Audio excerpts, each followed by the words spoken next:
Our guide for Is the Planet Stupid is Belinda Weymouth, eco-journalist extraordinaire. Hi. Belinda, welcome. Thank Always you. nice Thank to you. see you and have you in the mix. It's really nice to be here. You started on the show with a commitment to good news. That was the big thing. And I'm the one who sees the darkness and sees the growing storm when it comes to the environment and the planet. You said, Mark, you're missing so much great that is going on as well. And in that way, I embraced your optimism. Mm-hmm. And I'm wondering now if you can find any of that optimism in the ashes of what was the National Park Service, the stewards of so much that is the environment in this country, as they have been axed along with so many other federal employees. Yeah. Well, why don't we start with that, and then I will get to a couple of positive things. I can't all just be doom and gloom, Mark. Okay. It just can't. Okay. And also, it isn't. But the national park, this letting go 3,000 national park and forestry service employees over the past week. I'm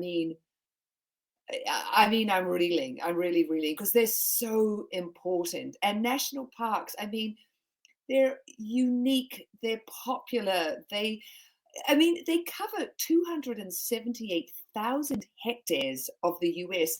That's the same size as Montana and Texas combined.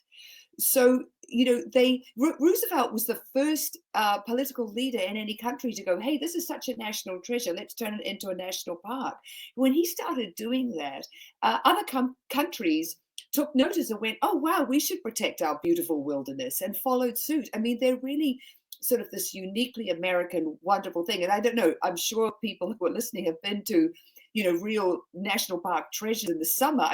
It's like going to Disneyland. You can barely get a photo of the Yosemite waterfall without getting 100 or 200 other, keen national parkers in your photo, because they are beloved and very, very important. And so this move is completely, I just want to say, for all the federal employees who are losing their jobs, this is, awful. But let's just talk about what it means for national parks. So what do these employees do? Well, number one, a lot of them double as firefighters. They're trained firefighters because our forests are so endangered now because of climate change. But they keep the trails passable. So, they take out the trash, and I mean natural trash as well. If a tree falls over a trail, they're there, cutting a break within that, trunk so that you can still pass through it. They take out all the trash. They take out the human waste from the pit toilets. Imagine what our parks are going to be like if that's not happening. They're in the visitor center. So when you arrive at a national park, ready to have your natural adventure, they'll tell you, this trail, yes, you have the hiking ability to do that. No, you don't for this one. This one is unsafe for you. And we already saw in COVID what happened when national parks were understaffed. I don't know if you remember, Mark, or if our listeners do, but, we have Joshua Tree here in California. Well, without National Park Service employees there, vandals went in with axes and they vandalized and destroyed 100-year-old Joshua trees that will never recover. And it's just, it's awful what will happen if these parks aren't properly staffed. And they were already understaffed and underfunded because obviously these natural environments are really under threat because of climate change. Here's the federal cuts. Yeah. U.S. Forest Service will lose 3,400 employees. That's 10% of their workforce. National Park Service, 1,000 employees will go. That's 5% of the employees. Yeah, there's one park in the Cascades, because the thing is, what happens is obviously this affects different parks in different ways. The 5% and the 10% can look small, but there's one California forest that the employees spoke under, anonymity and wouldn't name the forest, but they're going to face the summer with 80% less staff. There's an area of the Cascade Mountains up in Oregon in the west. There were 6 employees there. They're down to 1. So there's one person who's going to be responsible for 340,000 acres of wilderness. One person. That's completely bonkers. And like I said, the really one of the critical points here is that they are also they double as firefighters for when fires come in, to those wilderness areas. So that's also really jeopardizing these natural spaces. And um, the other thing, this is also bad news, but there was a report that came out this week. Perfect timing with the trees. So trees are not adapting to climate change at the speed that scientists believe they would. Scientists believed, okay, trees, they're slow growing. They'll have time to adapt and move to cooler, wetter locations, but they can't, because guess where the cooler, wetter locations are? They're uphill. Well, seeds can't go uphill because they're fighting gravity. What they've found is there's one oak that's resistant to climate change, or that can move, because it regenerates through its root system. So it doesn't need its seeds to go to a cooler, wetter place. Its roots will actually grow towards, go up the mountain to the cooler, wetter location. So we have this report out talking that trees aren't adapting at the rate we thought, or, not even at the rate, like we thought they would. We thought they'd be able to do this, which makes them more endangered. And to have that happen, to have those two, those two bits of news dovetail in the same week, like these cuts to National Park Service employees, and then what's happening to trees. It's sort of like all of these things and what we've been talking about, in the past couple of weeks. Look at the the lineup, because these parks are popular. People want to go to them. They're world famous. Sure. Tourists don't just come here to go to to Disneyland and Vegas and to shop in our outlet malls. They also come here to go to the national parks. Gordon, who's a California native, says, what does the Forest Service do? They manage the national forests and grassland areas, and they sustain the health of those areas, as was noted here by Belinda. It's an immense area that is covered. One of the other things that the Forest Service does is they have this thing called the tree census. And so they know the areas in the US where trees are, where there is regrowth and growth happening and losses. They're monitoring our trees. It's really important, especially as trees, as I've just, said, they're becoming more endangered. So National Forest Service, when I was doing my environmental science degree, there were people at UCLA who were doing the same degree because they wanted to work in the national forestry and save our trees. These are people who are qualified, they're dedicated, they live in these very small towns often. There's no chance of a second job up there. You're a forestry service person and you're a firefighter, and that's it. So these small towns' economies are going to really be jeopardized as well. But the work that they're doing, cataloging, our trees, incredibly important. Look at the tourist visits that Albert just put up. 325 million people visited the national parks in 2023. The national forests annually pick up 159 million visitors. That is an extraordinary thing. Think about how much of the country, and even accounting for those who might come in from outside the country, use and visit these magnificent treasures of the USA. It's extraordinary that you wouldn't protect them in every way you could. And it's an infinitesimally small amount of money compared to everything else that's spent in Washington. It's really, it's just an insane move, and the timing is terrible, and they're so important as ecosystems, not just for the species that live in them, but look at the number of species, our species, that visit them.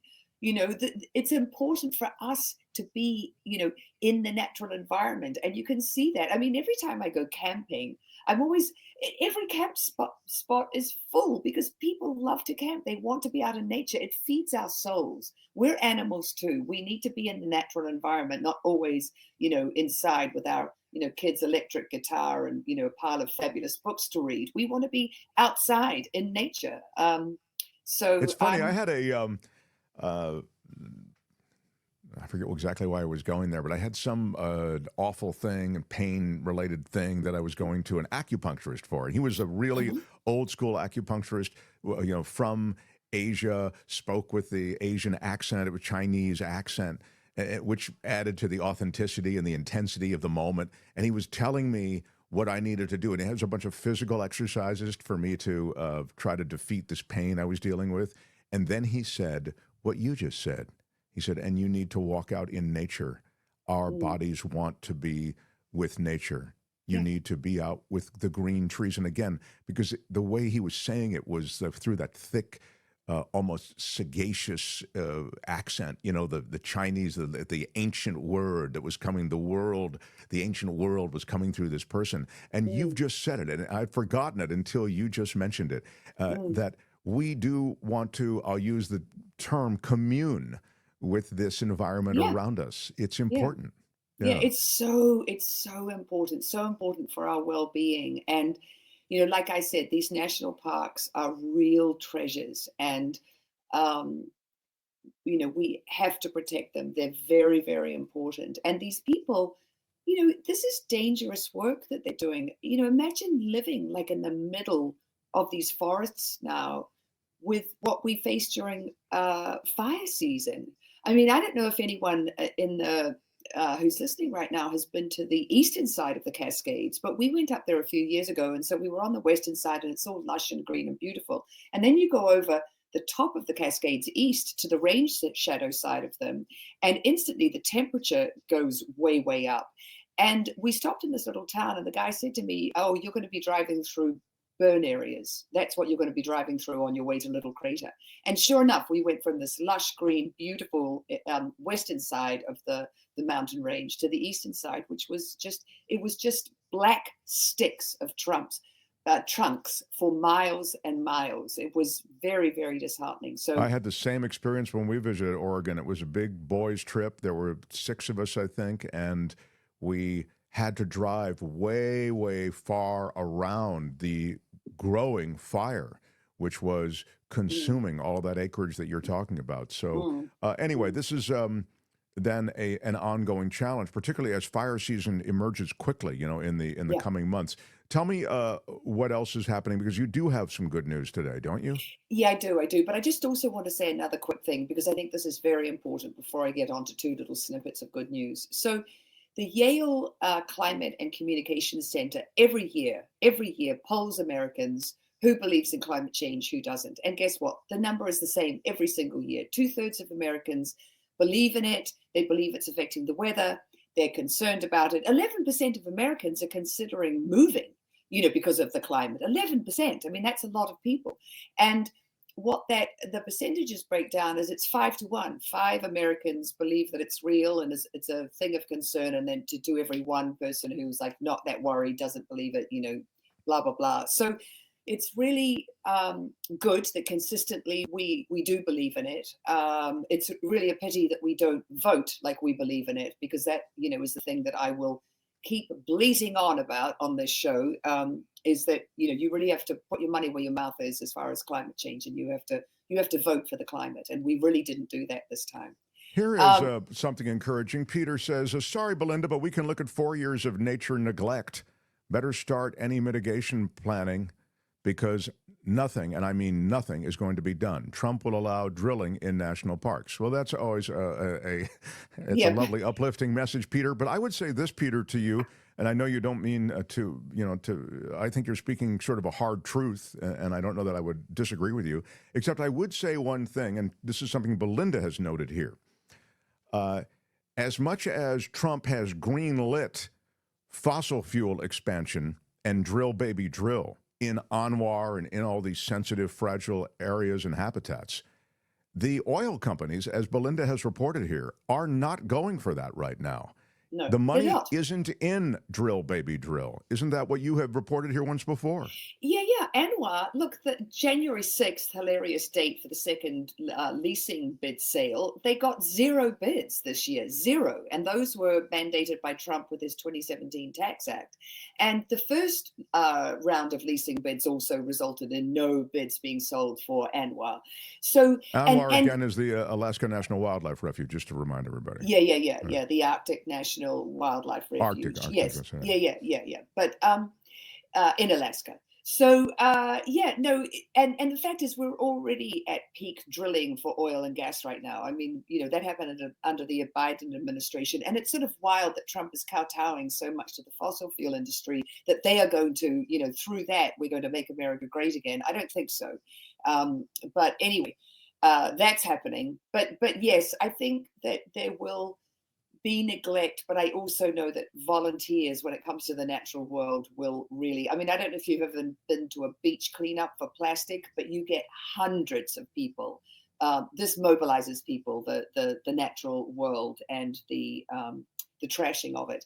But let's talk about two positive things. So they both come out of Britain, and one is a study that shows that solar farms can really, really help with biodiversity if you do a mixed landscape use with your solar farm. Don't just go in and plant, put your solar panels in, mow all the grass, cut down the hedgerows. Keep the hedges, keep the grass, and you'll have 3 times the number of birds that an arable piece of cropping or grazing land next door does.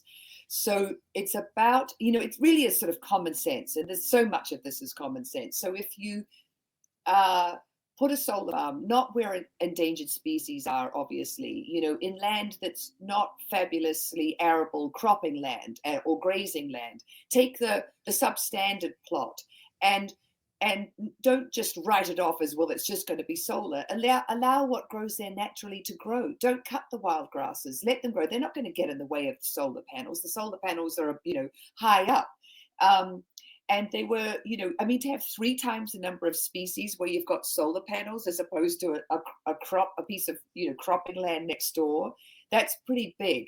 And so we have to be smart about how we do it. And then there's this other story that came out. So we don't just have bison here. Europe have their own species of bison, and their populations were plummeting. And there's been this regeneration program in the UK. I'll put it on Blue Sky. And they started out, so they had some females, and Brexit got in the way of them getting their male, who was coming from Germany, their male bison, but he got there.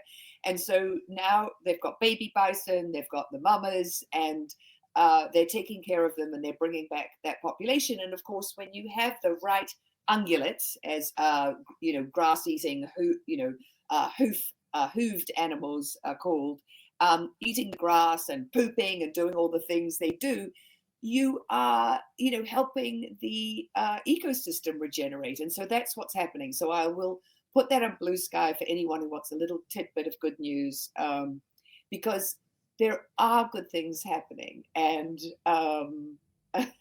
yeah, no, and you need to hear about it, because you can get lost in the bad. Allison Blake says, Belinda Weymouth, environmental journalist, is a fabulous guest, always informative, coupled with warmth, energy, humanity. Hope she's a regular. Love your show, Mark. She is a regular. Every Wednesday, you can find her, and if you were watching in delay, you can just, it stays there forever. Her segment is always there for you to push to others. Belinda, we do appreciate you so much, and it has been a great ride. You've been here from the very beginning. You were with us on the radio show, and now you're over here on YouTube and on podcast platforms, and it's a great contribution to the show, so thank you. Oh, it's totally my pleasure. Absolutely. Thank you. Belinda Weymouth, everyone. Yeah.